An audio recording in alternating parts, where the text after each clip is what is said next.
This week on our AMP America Week in Review, Tim Walz and JD Vance shock viewers with a surprisingly cordial debate. But first, we'll unpack the longshoremen strike and uncover potential mob ties that could impact your holiday shopping. Plus, are price controls the answer to inflation or a recipe for disaster? You don't want to miss it. Welcome to the Brian Nichols Show. Instead of focusing on winning arguments, we're teaching the basic fundamentals of sales and marketing and how we can use them to win in the world of politics, teaching you how to meet people where they're at on the issues they care about. Welcome to the Brian Nichols Show.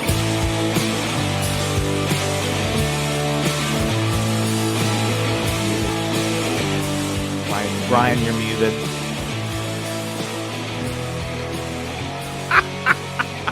Let's start that again, shall we? That was fantastic. So last time this happened, I was with Kenny Cody, and we started recording, and Kenny didn't say anything. He just was like, I think I know what Brian said there, so I'm just going to respond. So let's start this off in a different way. Hey, everybody. Welcome to our AMP America Week in Review. I figured out how to unmute my microphone, and with that, Brian Nichols joined by Remso Martinez. 3 topics we're going to discuss today. First, we're going to talk all about Tim Walz and the JD Vance debate. It was surprisingly cordial. Lots of independents saying this was refreshing.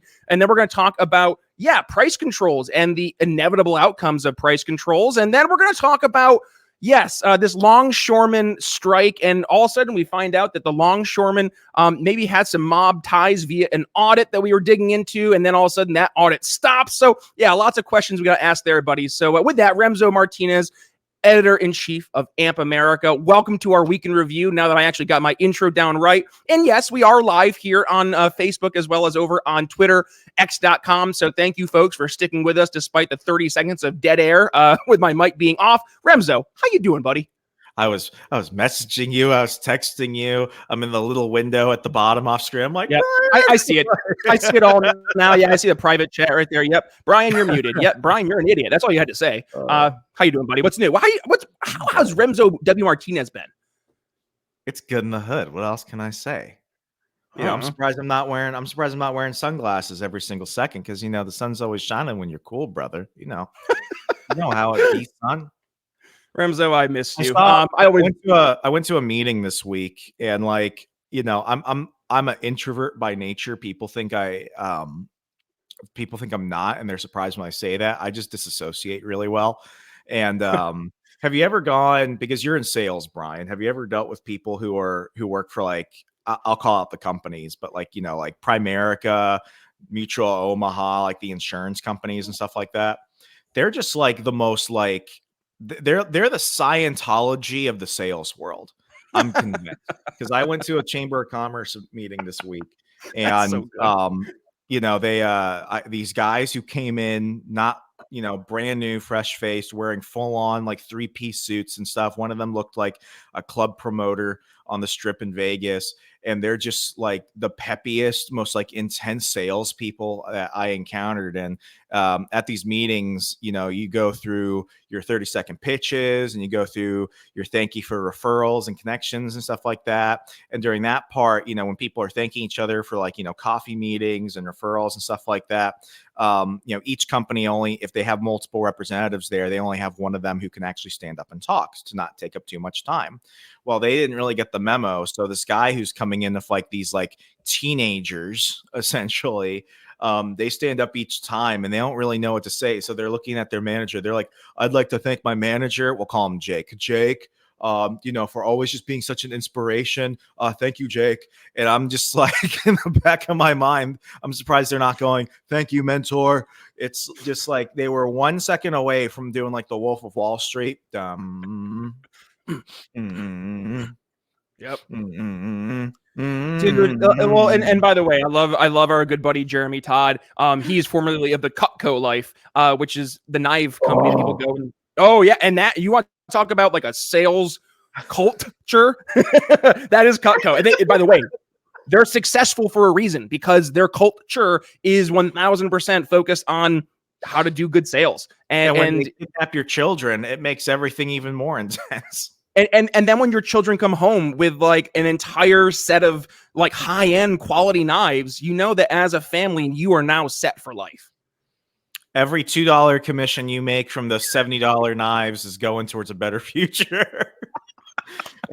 Brian Nichols and Remso Martinez here live, by the way. Good morning, everybody. Live here on x.com as well as over on our Facebook page. Actually, it is not. Well, it is our Facebook page, formerly the We Are Libertarians Facebook page. You own that bitch. I own that bitch. I bought that bitch. And candidly, because our personal Facebook page with 47-ish thousand followers started getting nuked over the election season here on Facebook. And then we talked about last week, libertarian Mark Zuckerberg is like, oh yeah, we're trying to earn the trust back of all these libertarians and conservatives. And I'm like, hey, here's an idea. Fucking stop nuking my page and censoring it and saying that I'm harmful content or misleading content by fucking sharing articles that are just normal news stories. Sorry. Getting started off on a fiery starting off point. But yeah, we are on the We Are Libertarians Facebook page right now, which is the Brian Nichols Show Facebook page. So for the folks who are watching, they're like, this isn't Chris Spangle. Hey, what's up? You're right. And it'll never be Chris Spangle again, except when he comes on as a guest in the show, which I am working on behind the scenes. I have some questions for Chris. That's a different conversation for a different day. Remso, let's talk about something that just happened here this past week. And that was a vice presidential debate. Now, Remso, in my experience, right, I have been torn on the impact of VP debates. And you look historically, I mean, really the only VP debate I can really think of any true significance was like 2008 when it was Sarah Palin and Joe Biden. And she was, you know, I'm Sarah Palin. I can see Russia from my house. Which she never said, by the way. That was entirely an SNL skit that became what she was known for better or for worse. But that seems to be like the last time I remember a VP debate actually mattering, actually influencing things. And then fast forward to this past week, we had JD Vance and Tim Walz go head to head.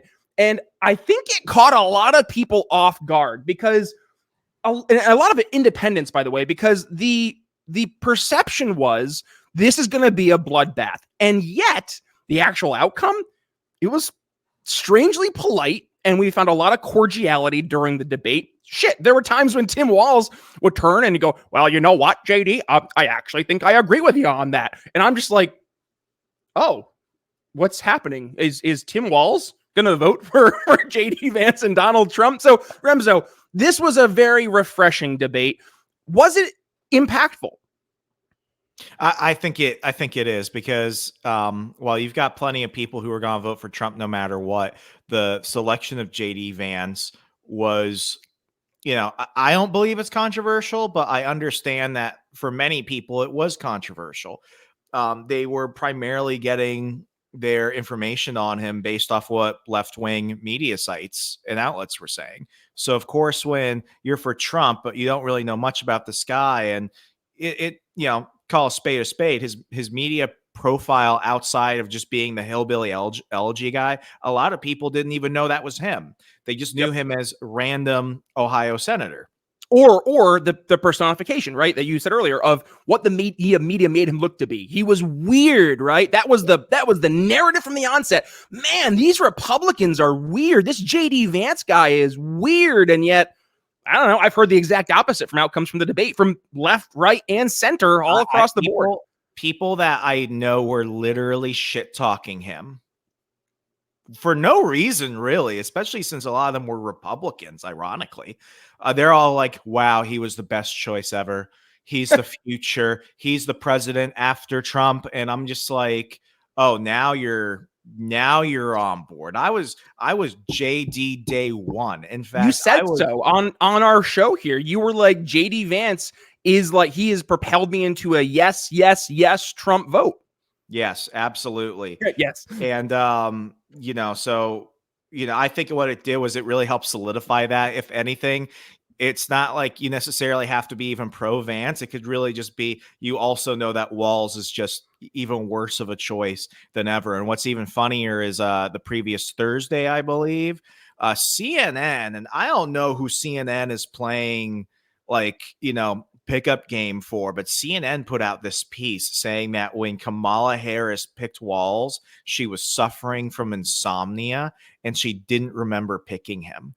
And it's just like, holy shit. Wait, I missed this entirely. Oh my gosh. Yeah. Give me the overview. She was saying that things have been so wild since Biden dropped out and she had to pick things up, that she was suffering from insomnia, and that she does not remember picking Tim Walz as her VP. That sounds problematic. So she can't remember who she picked for her VP because she was suffering from insomnia. But you can totally trust her when the phone call comes in at the middle of the night from that red phone in the Oval Office, like shit's hitting the fan, that Kamala will be able to answer it and make a smart decision, or at least a cognizant decision. I mean, I think everyone. Did you see the Michael Malice clip, by the way, over on Joe Rogan? Okay, I'm gonna pull that up for a second. Keep going. Yeah. Sorry. Immediately, I think a lot of Democrats were just like, she should have picked Shapiro. She should have picked Josh Shapiro from Pennsylvania. And it was one of those moments where I'm just praying. I'm like, thank God she did not pick Josh Shapiro, because Josh. Could you imagine? PA would be so difficult, a lot worse of a situation. But yeah, it's what JD Vance did was he just completely wrecked over Walz. And what was Walz's response to most things? It's like, me no understand words good.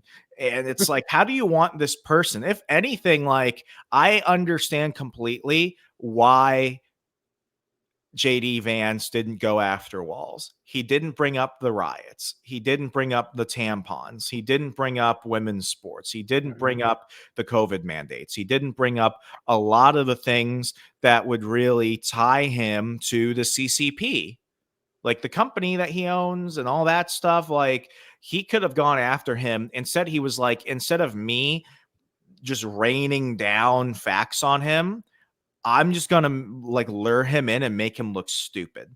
And make him feel comfortable too, by the way. Yeah. Like, did you notice there were little things that JD would do? He's like, actually, Senator or Governor, I think we agree on this. And I think you'll agree with me that, and he would say a truism, right? That kids should never be in a situation where they find themselves in danger for being shot at school, which is why we should, I think we all agree. And then he would talk about different solutions. And you just see the Tim Walz like, I do agree, but I can't say that because Kamala will get mad at me. Which, by the way, before we move forward, I just want to quickly share. This was this was Michael Malice over on Joe Rogan, and it was fun. If you're going after Officer Harris, you're either racist or sexist or ableist. Right. So they will use she's a retard.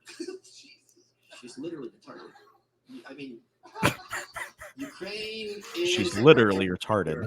And Russia is another country and a powerful country. And Russia invaded Ukraine, and that's wrong. What's really Ukraine.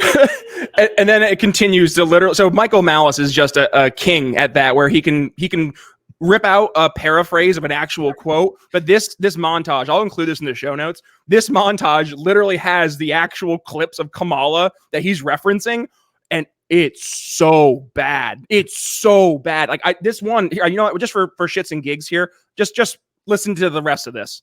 Country in Europe, it exists next to another country called Russia. Russia is a bigger country. Russia is a powerful country. Russia decided to invade a smaller country called Ukraine. So basically, that's wrong. What?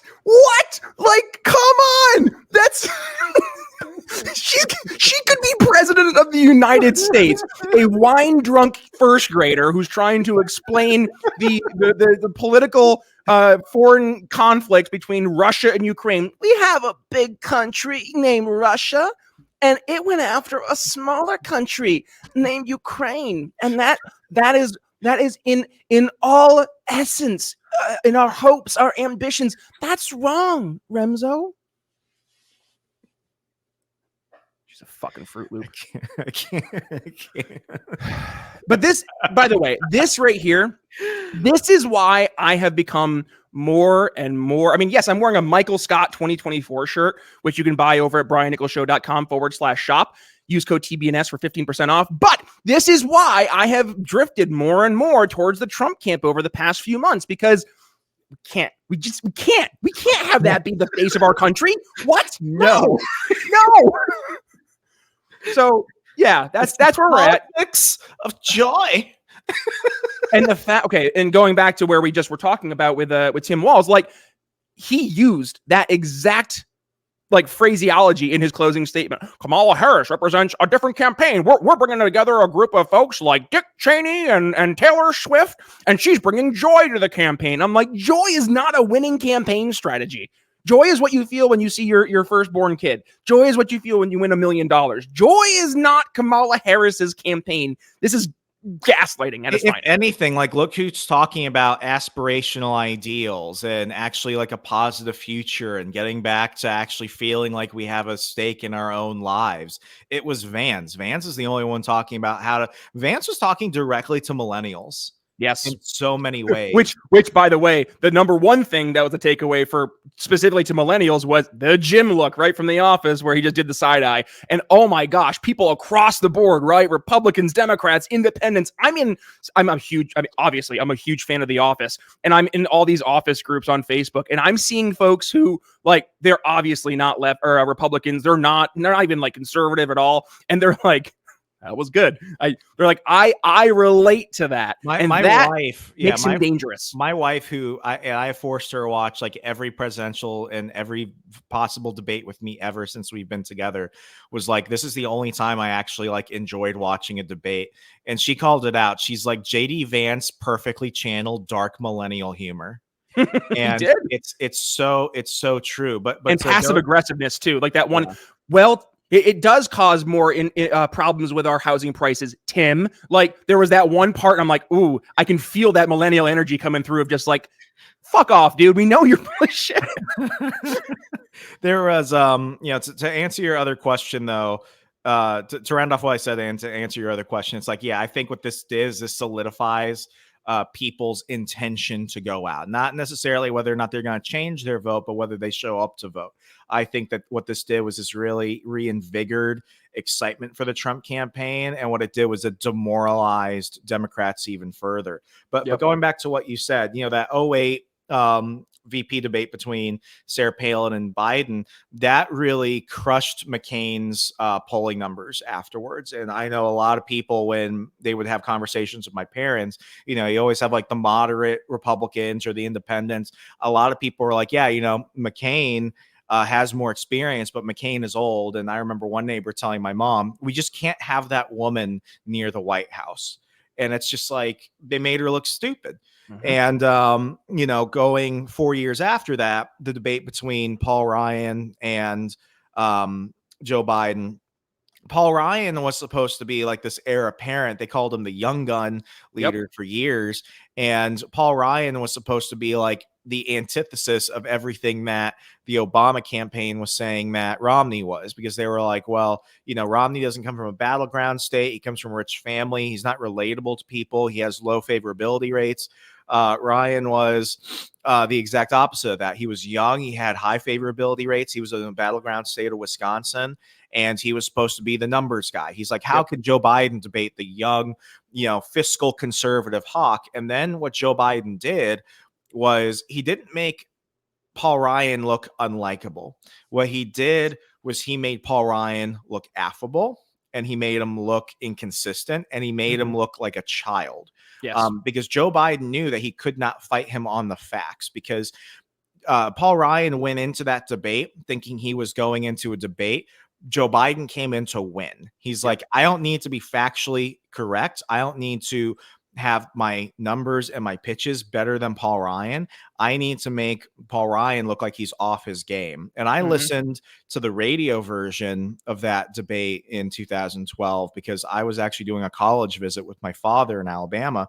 And as we were listening to it, it's always interesting when you watch a debate versus when you listen to a debate, because you pick up a whole different side of it. And just listening to the debate, it was so uncomfortable. And I remember my father, who, for Brian Nichols Show listeners, I've called my dad the Oracle of elections. That was one of the nights where my father just said that Romney lost the election. It was that debate with Joe Biden. But it even goes back further to, I would say, probably the one VP debate that mattered more than any other VP debate in recent history was definitely 1992 between Dan Quayle, Al Gore, and Admiral Stockdale. And what ended up happening was, for Stockdale, he committed probably the biggest sin in our society, which is not looking good on TV.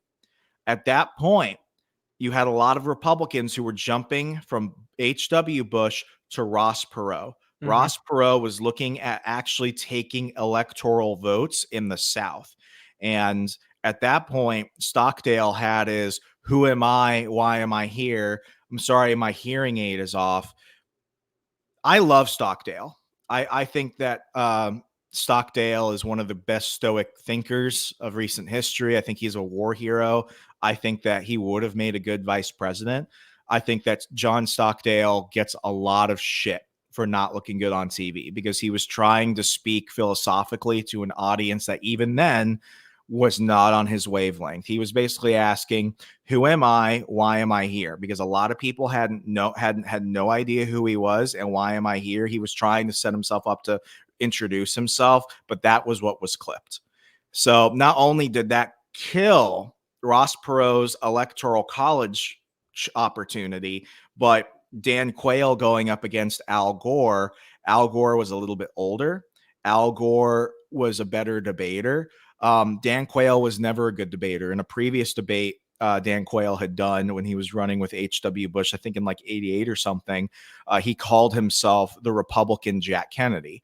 And I forgot who the Democrat he was debating was, but he was just like, Mr. Quayle, I knew Jack Kennedy. Jack Kennedy was a friend of mine, and you, sir, are no Jack Kennedy. Yeah. While Quayle would still end up winning, like Quayle was a weak link for Bush. So between that 1992 debate, what we saw was that Stockdale took himself out. Quayle was taken out by Gore.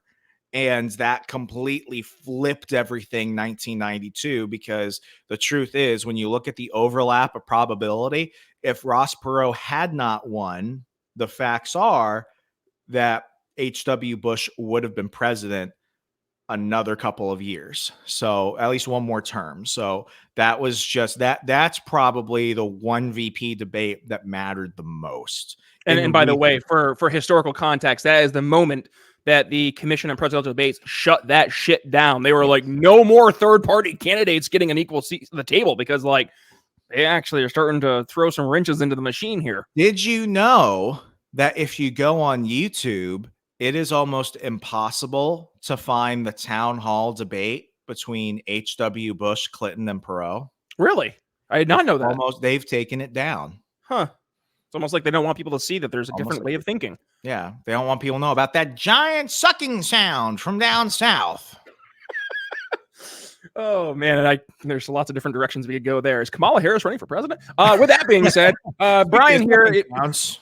If you notice me, I'm sipping from this nice, delicious Yeti, some coffee. What kind of coffee, Remso, do you think I'm drinking? Do you think I'm drinking Folgers? Do you think I'm drinking Starbucks? No, you're drinking Dunkin'.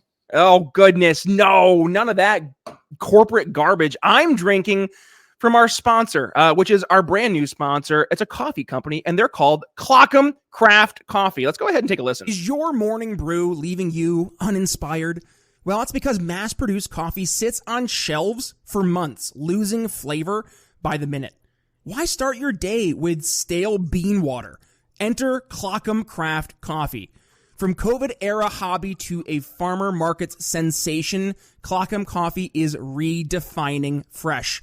Their small batch roasts ensure that every cup is bursting with flavor. So folks, don't settle for less. Choose Clockham Craft and taste the difference that passion makes. And by the way, Brian Nichols Show listeners enjoy 10% off your order using code BNS10 at clockhamcraft.coffee. Link in the show notes. And now, let's get back to the show. Or you can just go ahead, briannicholsshow.com/coffee, or just go to the show notes. All those links are right there. So you just got to go ahead and click. I got to do, Remso, got to get one of those QR codes so people can just go ahead and scan it when they're on the YouTubes there. That's on my to-do list. Now, coffee. I love coffee, but I don't like going to the grocery store. And I really, really, really don't like going to the grocery store right now, Remso, because we're seeing like crazy increases in prices. And what's the reaction we're seeing from our folks on the left? It is, well, these companies shouldn't be allowed to arbitrarily change their prices. So we should enact price controls. Now I did an episode of Brian's briefing here back probably 6 weeks ago or so, and I talked exactly about price controls and the dangers of price controls, but mine was more in theory. Tim Sharp, our good buddy here over at Amp America, he's writing about price controls, but not through theory, but literally from what we're seeing happen on the ground. Remso, talk to us about the dangers of price controls, specifically what we're seeing right now with Hurricane Helene down in the southeast.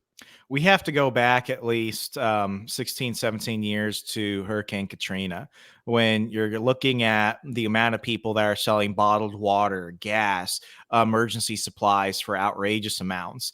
And that caused a huge issue, especially when Bush had declared martial law. He was saying that you got to go ahead and stop these people. The problem is, and we're definitely seeing this with Hurricane Helene, is the access to resources. And not to stump for Trump, but why did Trump specifically bring a tanker full of gasoline and Starlink to the areas that were affected by the hurricane? It's because access to resources and being able to properly distribute those resources is really difficult right now.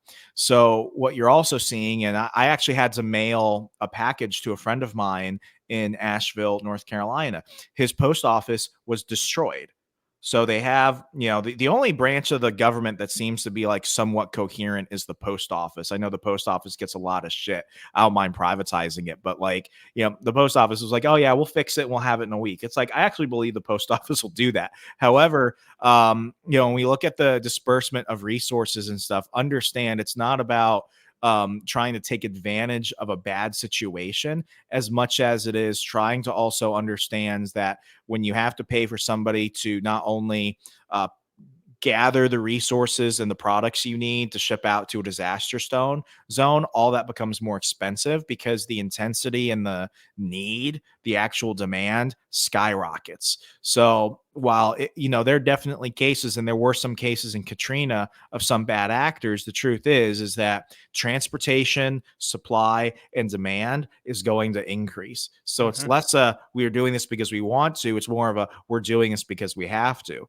And what we're seeing right now is that, I would flip it in kind of like a JD Vance way. It's like, let's not talk about that as much as we can talk about what the government has also shown us. The government has shown us that they're not going to go ahead and disperse resources effectively, that flood victims who've lost their homes, and we're dealing with more than 300 known deaths right now. That will only increase as the flood waters subside. But flood victims are only getting like $750. Well, we're going to go ahead and pay for Zelensky's wife to go ahead and get a new Rolls Royce. I mean, Remso, those are from different bank accounts. Right. Don't you want them to be joyful? But, now FEMA yesterday has come out and said that they actually don't have money to handle the rest of any potential disaster for the fiscal year, which I call bullshit on. I think what Congress is going to do, this is one last October surprise. This is a prediction. I think Congress is going to call an emergency session probably like within the next week and a half. So let's timestamp this. I predict that within the next 2 weeks, they'll call for an emergency session for hurricane funding.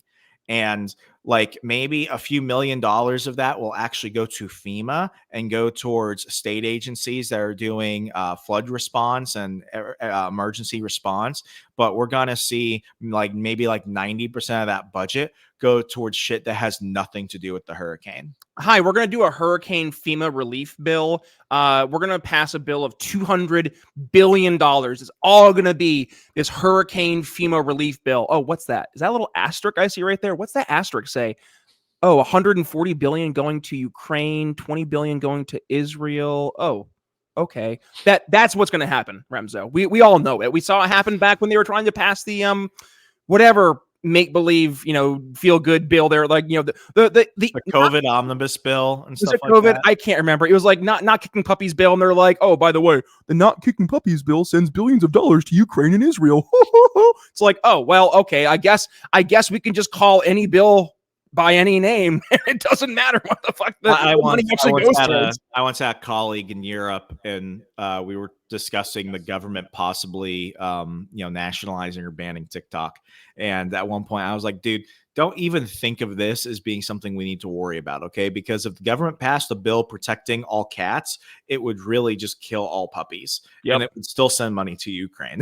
So It would. And that's the sad part, is that we have, I mean, Tim Walz used the example on the debate stage, the frog in the pot of boiling water, and it slowly increases the temperature. But it just feels like we can joke about this. We all acknowledge the elephant in the room, and yet they still do it, right? Like the Inflation Reduction Act, the Green New Deal, right? Like these all sound so great, and then you go into the weeds, and you're like, oh, these bills do literally the exact opposite of what they're promising to do. have you noticed that Republicans have dropped all talk of term limits?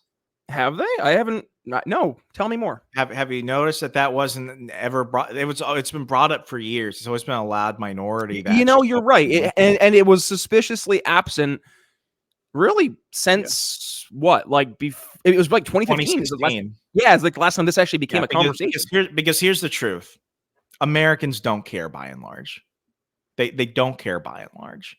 So the Republican Party, majority wise, has just kind of given up on that because they know what is worth fighting. And the truth is that when it comes to this, not enough people are held accountable. The only Republican, I mean, people just completely memory hold this. We need to GoFundMe a bronze fucking statue of this man. But Thomas Massie was the only one who showed up during COVID and forced an actual roll call vote for what was the biggest bill in all of history. And he's like, if you guys are going to push this through by proxy, you might as well sign your name to it. And he forced everyone to go back and actually put their name on that vote. And they're just not accountable. So any hurricane spending that will come out, and Kamala will call it a victory.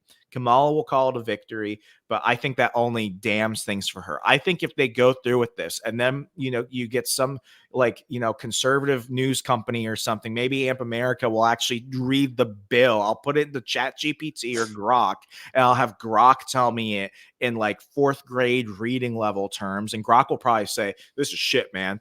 And it's gonna just be, I see this potentially being, and I make a lot of predictions, Brian. I make a lot of predictions, but I'm making this prediction: 2 weeks, one bill, massive spending that doesn't go towards hurricane victims. Kamala calls it a victory. I think this damns her, especially in Georgia, North Carolina, those southern battleground states. I think this damns her like it damned McCain with TARP. Because even though Obama and McCain showed up together, they took breaks from their campaign in 2008 to both vote on TARP. Who did they say bailed out the banks? They said McCain did it. Obama, who voted for it, took no responsibility. He swiftly kicked the narrative over to McCain just bailed out the banks. I'm going to bail out you.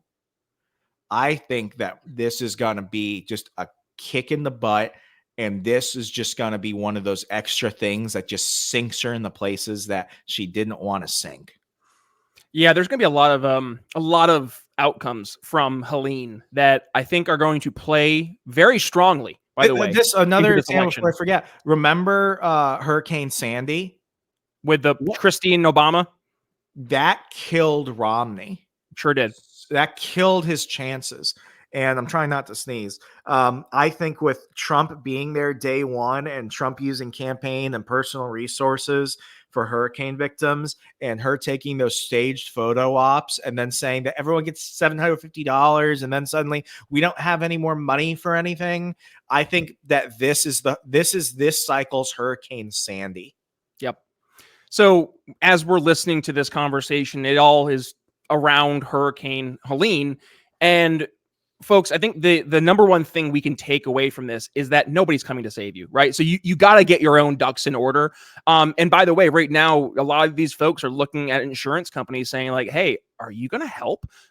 So let's talk about insurance, because insurance is never something that folks like to talk about until it's too late. And that's why, guys, I'm so excited to have a brand new sponsor here on the show, Policy Engineer. They are doing some incredible stuff in the insurance space. Let's go ahead and take a quick listen. Hey, everyone. Let's talk about the elephant in everybody's room, insurance. Does all that insurance jargon make your head spin? If so, you're not alone. It's tough to make smart decisions about your family's protection when it all sounds like gobbledygook. Well, I recently discovered a company that's changing the insurance game, and that company is called Policy Engineer. These folks are on a mission to make insurance understandable for everyone. They offer free educational webinars, personalized consultations, and easy-to-digest resources to help you become an insurance pro. Here's their approach. They explain, you decide. They'll walk you through your options, answer all of your questions, and empower you to make confident choices about your family's future. Because when you understand your coverage, you can rest easy knowing you made the right decision all along. Ready to take control of your insurance? Head over to policyengineer.com and start your journey to becoming an informed, empowered policyholder. And of course, don't forget to tell them the Brian Nichols Show sent you. Policy Engineer, redefining insurance one member at a time. And now, let's get back to the show. All right, Remso, let's in fact get back to the show. Let's talk about, I don't know, what's coming down the pike here for the holidays. Are we going to see an increase in prices? Specifically, when you're looking to go to the Walmart, go to the Target, start buying those gifts for the kids, gifts for the family. Are we going to see an increase of price specifically due to this longshoremen strike that, I mean, it looks like it may have gotten averted a little bit here through at least January, but when you look behind the scenes, there's a lot more to this strike than meets the eye. And apparently there was an audit that was done, and they found that 18%, Remso, of longshoremen union hires had mob ties. And then what happened? The union had that auditor shut down. Remso, what's going on here in the world of unions, in the world of longshoremen, and apparently in the world of mob bosses? Talk to us. Well, Brian, we also have some more breaking news. Water's wet. Jimmy Hoffa and coffee is hot. Coffee is hot. Yeah, coffee is hot. The sky is blue. The longshoremen. I always feel like I'm gonna get in trouble when I say something like this sometimes. Like, who is surprised that the longshoremen who control the docks, who have hereditary lines of succession for who can acquire jobs? People actually don't know that. If you're a longshoreman dock manager or dock supervisor or something, that's actually a job that you can pass down to members of your family and stuff like that. Crazy. You choose your successor. If there's anything that represents like a Game of Thrones feudal system left in America, like the Stone Guilds of old, it's not the Freemasons and stuff like that. It's not Phi Theta Kappa. It's the freaking longshoremen. And I mean, I remember when everyone was calling Mitch McConnell Cocaine Mitch. Yeah, forgot about that. Well, Good times. Everyone, it's all the cocaine that made his brain go broken. There's a reason why, when you look at all the ships and all the cargo that's coming into the United States, you don't think that they don't have the capability to know what's coming in. I mean, I would almost say that they need to do even more investigations. I want to know how many of the longshoremen aren't just connected to the mob. I want to know how many are connected to the Sinaloa drug cartel that are attached to the Yakuza in Japan. I want to know who's tied to, possibly terrorist organizations, Boko Haram in Africa, the Taliban, who is suddenly back in control of their giant heroin operation and everything else. You made me think, by the way, you mentioned the Yakuza. I mean, there's a recurring theme of The Office here. And Hide, the guy from The Office in Japan, hot surgeon, number one, steady hand. Surgeon Yakuza boss die. so yeah, Hide from The Office. He's 100% in this world. So just we're all on the same page. Yeah. So I mean, I'm not surprised. But I mean, the question is always like, at the same time, people are. I'm seeing like, and I'm not saying that the longshoremen are perfect. I'm not saying that this is the best way to do it, but like, there's the argument that people have made. It's like, why should we go ahead and give more to these people who make twice as much as a doctor and stuff but just so we can see this, right? I had this on screen here earlier.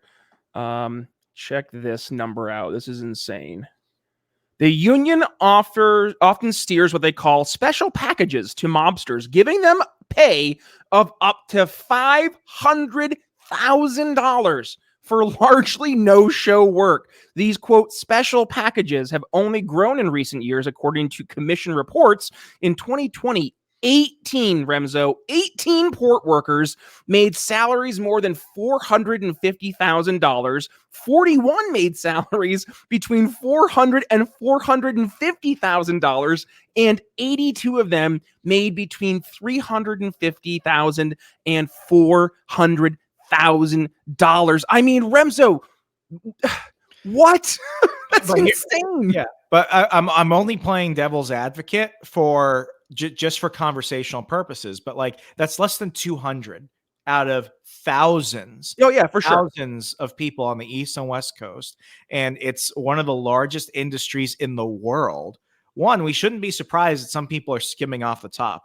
Two, the no-show work. I just finished The Sopranos this year, and it's like, and you're like, oh, this is real life. We work in waste management. It's like, just go ahead and put him on payroll. Say that he shows up a few hours a day, okay?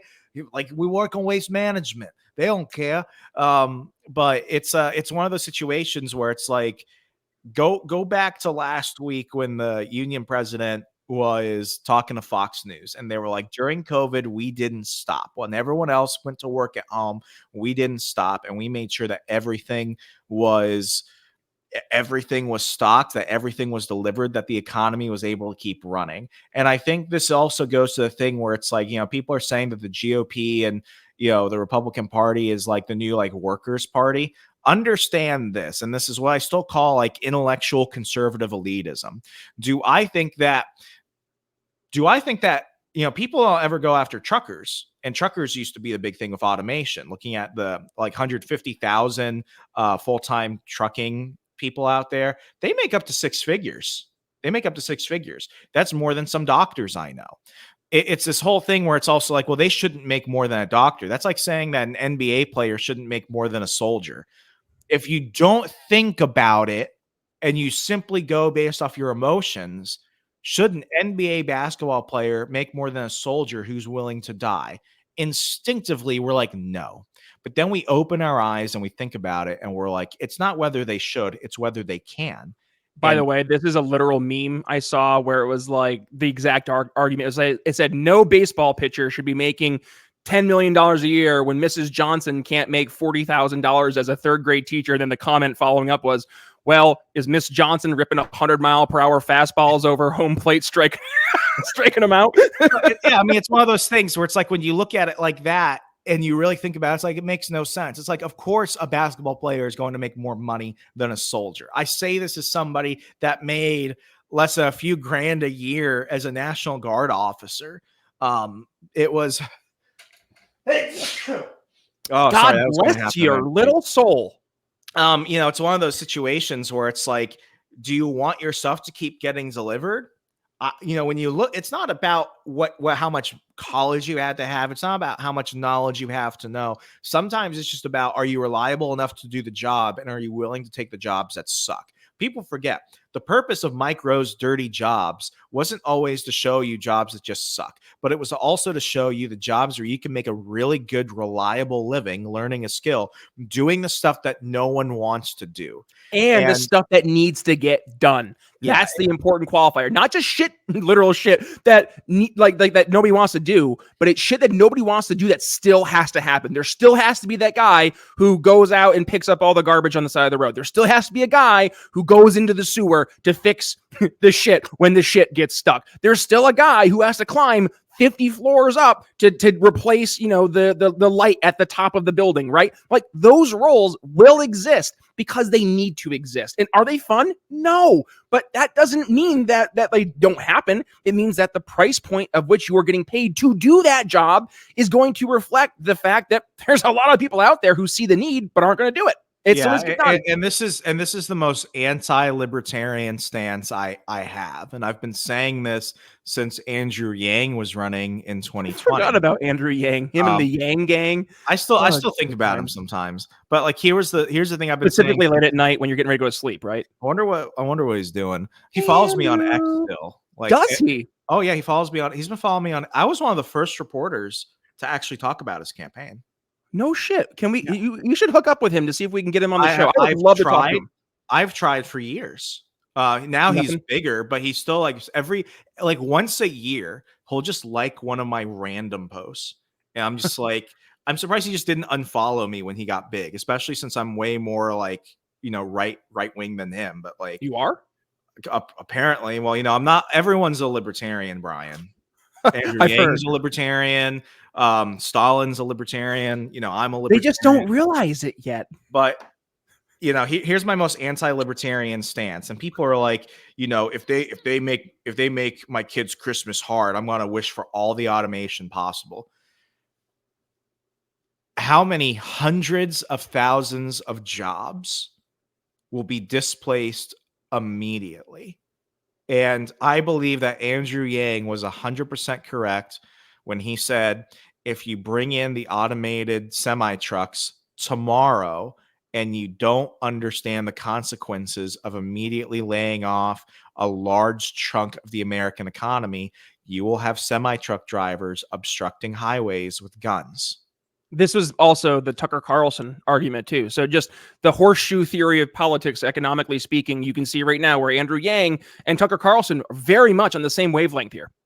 Yeah. And I mean, it's not a matter of, well, an economic principle, this is going to happen. Look at the lamplighters unions. It's like economies should serve people. People should not serve corporations. And people think that I'm juxtaposing myself when I say this, but we live in a pluralist society. We have to understand that we have to live together in a way, and that while we know that our ideas are objectively and factually correct, there's no such thing as a perfect deal. There's always going to be compromise in some way. And I'm not saying never automate the jobs that the longshoremen have. I'm not saying pass laws to prevent certain things from happening. But what I am saying is that I think conservatives and libertarians who are ignoring the why, and they're only focusing on let's just look at these things to dismiss the arguments.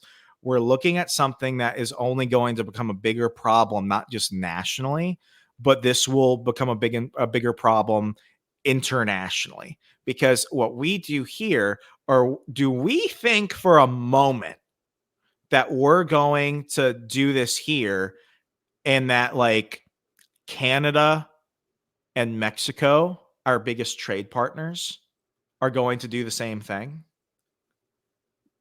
I don't think so. I don't believe that, because the more we automate, the more jobs we're creating for developing nations. And there's a positive trend to that.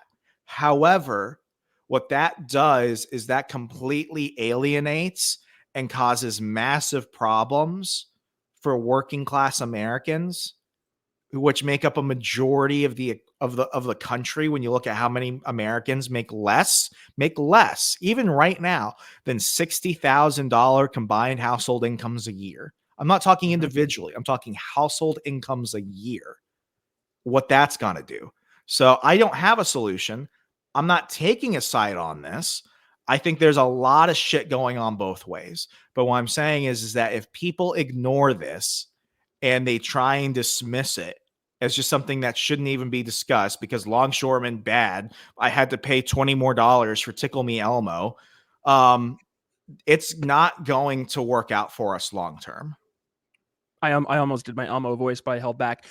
There is something cause Christmas price go up. No, you gotta go. Hey, Elmo, say hi. Elmo want Tickle Me Elmo for Christmas. Oh, do you do that for your daughter?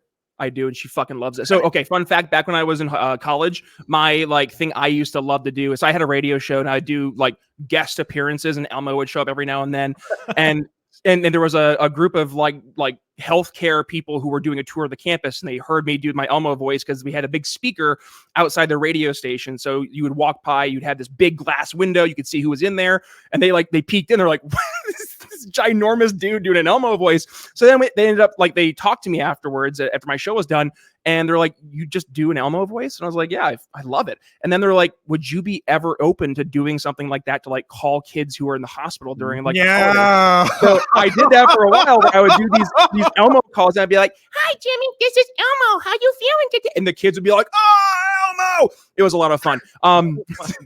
Yeah, so that's my Elmo story. But really quick, so I just want to go back to the automation story you're telling. And by the way, I think you're spot on, Remso. There cannot be this black or white solution to this very gray problem. And going into my day job. So for folks who aren't maybe familiar with my day job, I am a leader in the contact center technology space. So we are working a lot right now with your small and medium sized contact centers.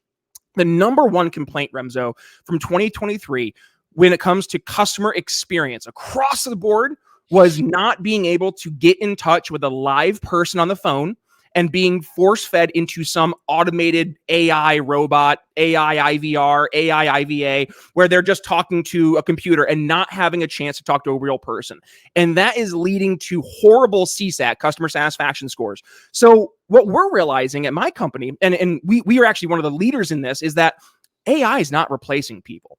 What's happening is it's the people, the agents who are answering the phone who are leveraging AI in conjunction with their human skills, right? So let's take this mentality and carry it over to the longshoremen. It's not the automation that's going to replace longshoremen, though it could, but it's going to be the longshoremen who are leveraging automation to help empower themselves to do their jobs more effectively, more efficiently.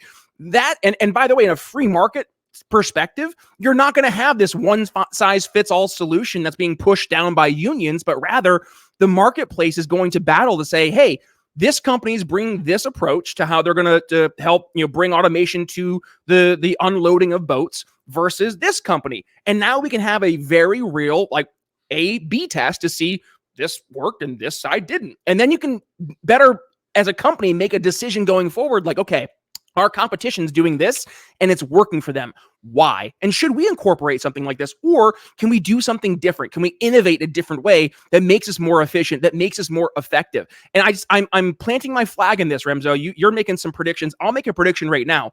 The AI automation revolution is not going to be this dystopian world that people have created the perception it to be, but rather the AI automation world we're going to see over the next 10, 20, 30, 40, 50 years is going to be your average person incorporating those different tools, those different resources to help them make themselves more efficient relative to the competition versus just replacing those people. Because, and we're seeing again right now in the contact center space, as soon as you're saying, okay, I don't need an agent anymore. I don't need to pay, $60,000 a year for salary, bennies, and then, all the other stuff that goes into hiring somebody.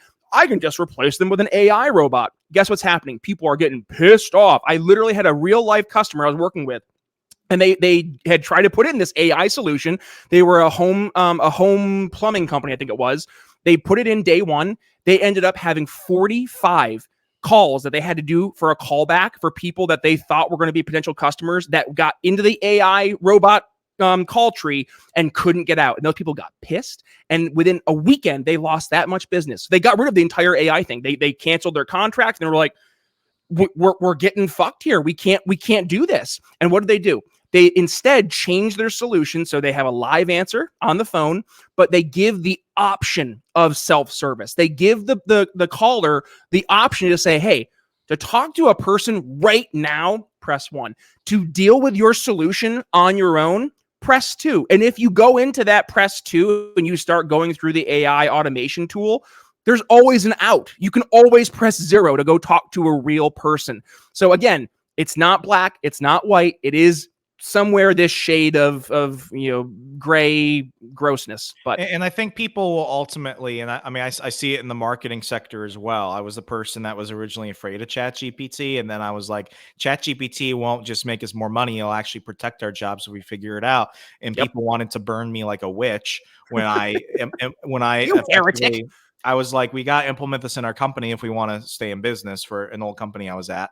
But, there are just some things that you want people for and some things that you don't. Like, I don't need to talk to somebody to activate a new credit card. But if I want to dispute a charge, I want to talk to an agent. Which, by the way, that's a literal customer of ours. Like, when you go you get those gift cards at Christmas, and you scratch off the back and you have to put the code in. The company that, like, when you put the code in and it activates your card, they're one of our customers. And that's exactly Remso, exactly their use case. They're like, we don't need a live person to activate that.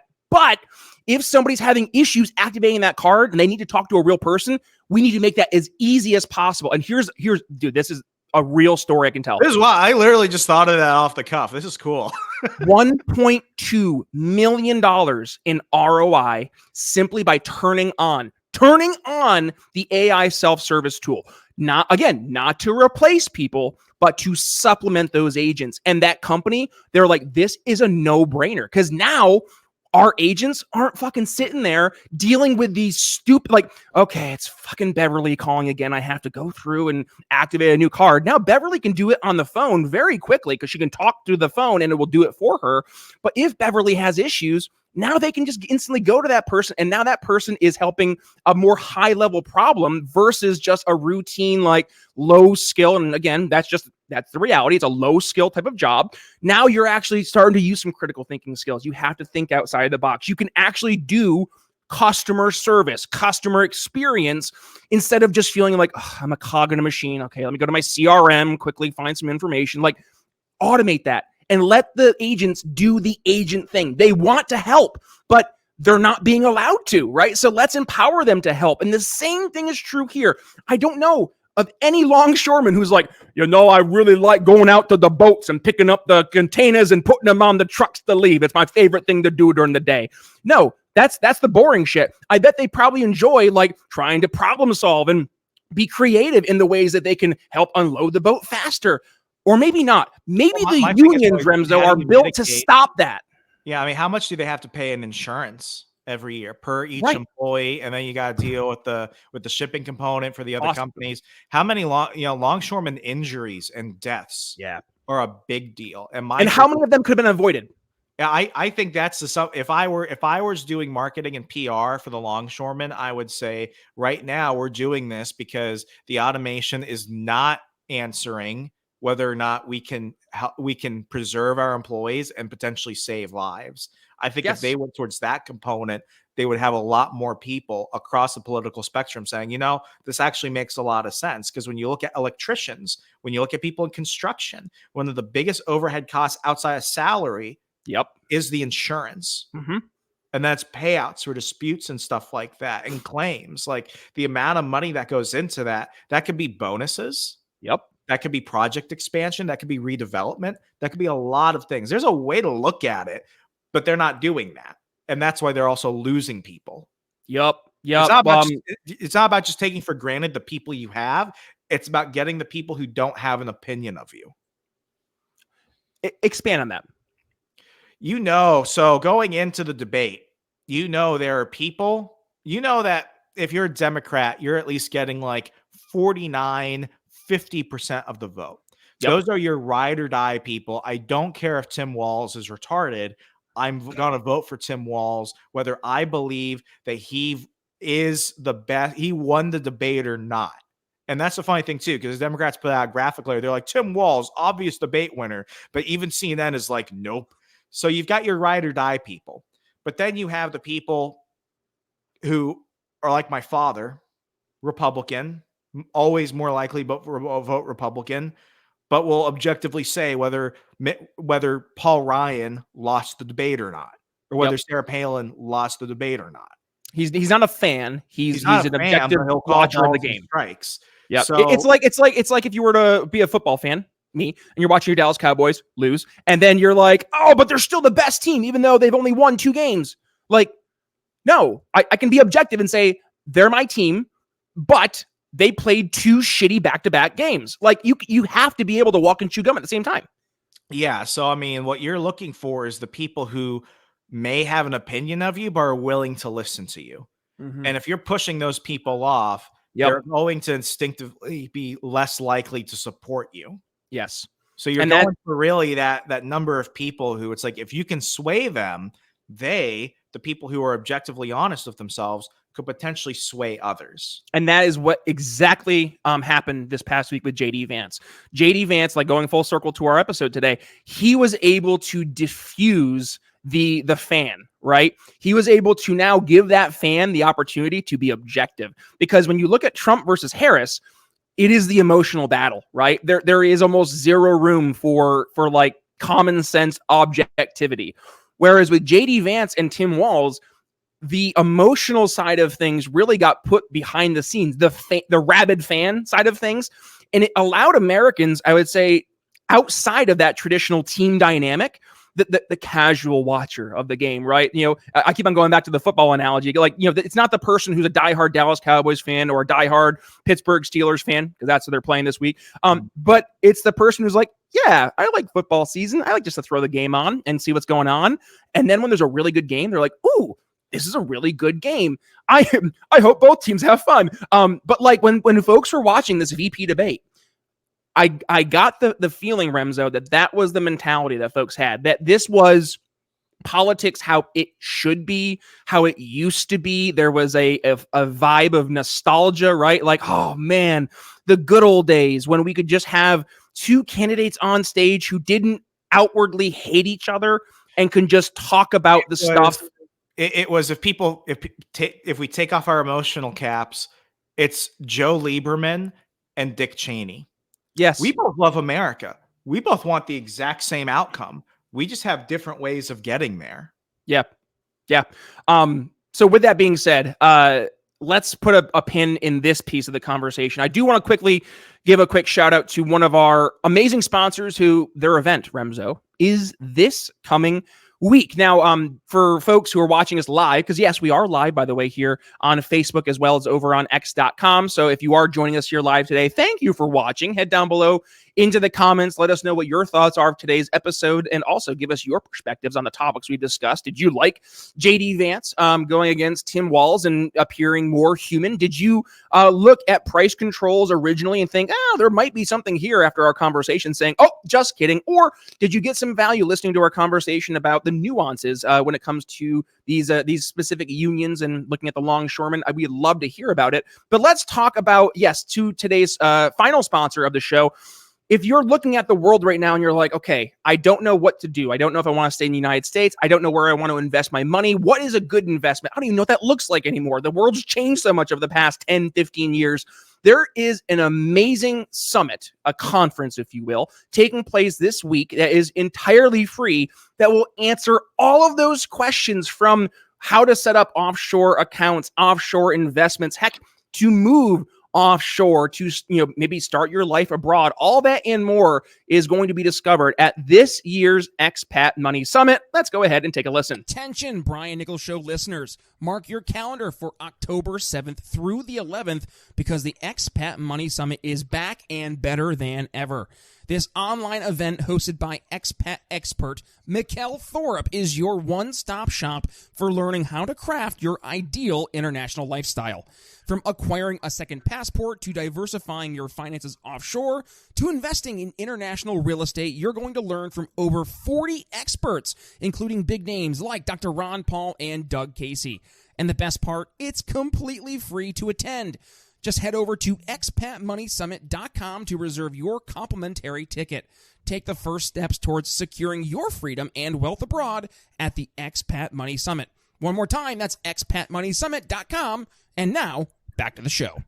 So I'm going to have a conversation with our good buddy, mutual friend, Mark Claire, former libertarian podcaster turned expat aficionado. And I actually had a great conversation with him last week. It's going to be airing here on the Brian Nichols Show this evening. So folks, you are joining us live here on our live stream this morning. Make sure you've hit subscribe to our YouTube channel, our Twitter page, Facebook, Rumble, wherever it is you consume your podcast or video content. We're going to have that episode aired this evening, and all those links aforementioned here for Expat Money in the show notes, as well as in the show notes for that awesome conversation with Mark Claire, which, by the way, Remso, we talk a lot about stuff outside of expat. We talk about Mark Claire's past libertarian experiences and kind of the migration away. He's told that story many a time, but we take a little bit different of a perspective there. So definitely worth a listen, even if you're not considering the expat lifestyle. But I mean, hey, it's going to be a great conversation and a great access to an amazing summit there. So one more time, expatmoneysummit.com. Remso, bring us home. We're wrapping things up today. I got a sneak preview for that. Did you? Tell me more. Tell me more. There's going to be a VIP panel. So this is for people who know about the free tickets. If you upgrade to their prestige level and one of the other levels where you get additional, like very like high private segments, there's a panel regarding World War III and the likelihood. And this is it led by Tim Pool? No, this is like, if you want like the most, like, we're just calling balls and strikes on the odds of World War III. I got to take a sneak peek of that. And I am making very deliberate actions in my personal and professional life now because of some of the stuff that was brought up in that segment. I know that they're going to be talking about it as well afterwards, but I would say, like, you're not going to see this on TV. You're not going to get this elsewhere. This is one of their paywalled segments because this is one of the stuff where it's like a lot of time went into this because they're not just going to fearmonger you. Their World War III panel is going to be the biggest portion of this summit. So if you just want to understand, when you hear people talking about World War III, understand that you want to listen to these people. That's all I'm going to say. I don't want to spoil anything. Remso, I always love our conversations here on Saturday mornings. I know a lot of other folks do as well. I've been seeing lots of folks jump in and out of here, the live stream. So thank you for joining us on our Saturday mornings. And with that, we are going to go ahead and go towards the end of the episode today. And I'll just do my final thoughts, Remso, and I'll let you bring us home. So yes, we are live here, by the way, on Twitter and on Facebook. We'll see. We're going to try to expand some different platforms to go live on as well. So if there's other platforms you want to hear us on Saturday mornings live, go ahead. Let us know down below in the comments. But let's just bring this home. I look at the JD. I'm going to go back to that JD Vance and Tim Walz debate really quick because it did give me some hope. Going back to what I was talking about, again, this nostalgia to political years from days past. And it just feels like there was kind of like a breath of fresh air that came from that debate. So here's my hope, my wish for the future is that this election, 2024, will be the end of the polarization. And hear me out. I know it sounds really high in the sky, right?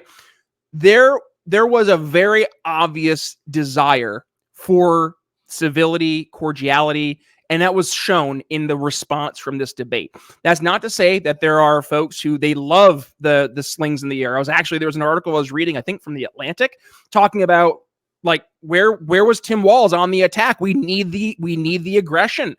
So that to me tells me that, okay, the left's starting to get worried because they're realizing that the aggressive approach they've been taking, it's not working as well as it used to. Trump's a known commodity. They can't just boogeyman him to death because he's already been president before. So like all the worst things he could have done, he didn't. And I think your average person is viewing that as like, oh, okay, you guys made it seem like he was going to be the next Mao, like next Hitler. He's not. And that argument is no longer holding as much weight. It's almost like boy who cried wolf. Like, you cried wolf so many times. He's not a wolf, guys. Like, yeah, there are things about him that I don't like, but he's not the worst thing in the world. And going into 2026 and 2028 and beyond, I'm hoping that we're going to see folks like JD Vance, like Vivek Ramaswamy. They're going to be the leaders of the GOP and not making arguments from the emotional perspective of I need to get you afraid, but rather let's show a better path forward. And dude, I would love to see the debates between JD Vance and Vivek. I mean, talk about some of probably the most substantive debates we could experience from political candidates anywhere. I mean, that's what we need as a country. And that's what the debate showed me people want. So I'm hoping we look to 2026, we look to 2028 specifically in a presidential perspective. I'm praying that the Democrats will bring somebody to the table who's not crazy, right? Like bring us a JD Diamond, bring us a Mark Cuban. Despite the things that I disagree with Mark Cuban on, Mark Cuban as a head of a ticket versus Kamala Harris, guys, like it's night and day difference. Not to say that Mark Cuban can't be a bonehead sometimes, because he absolutely can. But it's a different perspective. It's a different approach to politics that we need again. I would love to see a debate between Vivek and JD, or Vivek or JD, versus a Mark Cuban or a Jamie Dimon, right? Give me that debate. Not the just, oh, you're the worst thing ever. You're going to destroy America. No, you're the worst thing ever. We need to restore the soul of America. None of that bullshit anymore. People are tired of it. They want something different. And I hope that VP debate gave us a picture of what elections could be and what debates could be. That's my final thoughts today, Remso. What do you have for us as we bring things home? Vote Trump. And with that, Brian Nichols and Remso Martinez going to go ahead and put a pin in today's week in review. Remso, love having you on the show, buddy. And by the way, I've been getting tons of feedback from our episodes, and people just loving the back and forth between you and I. It must be like the 10 years or so of friendship we have that helps make these conversations more fun. So if you got some value, I'm going to ask you to do two things. Number one, head down below the comments. Let us know your thoughts from today's episode. Number two, if you're listening to us on the podcast version of the show, head to your favorite podcast app and give us a 5-star rating and review. That's 5-star, because that helps us reach more folks. That's how the different podcast algos work. They get more 5 stars. They put the show in more and more people's feeds. How about that? So please head over, give us a 5-star rating and review. Tell us that you love listening to the Week in Review, AMP America, with Remso Martinez and Brian Nichols. With that being said, we're going to go ahead and wrap things up for today. Remso, love having you on the show, buddy. Be good, be safe. And with that, it's Brian Nichols signing off. We'll see you next week. Thanks for listening to The Brian Nichols Show. Find more episodes at briannicholsshow.com.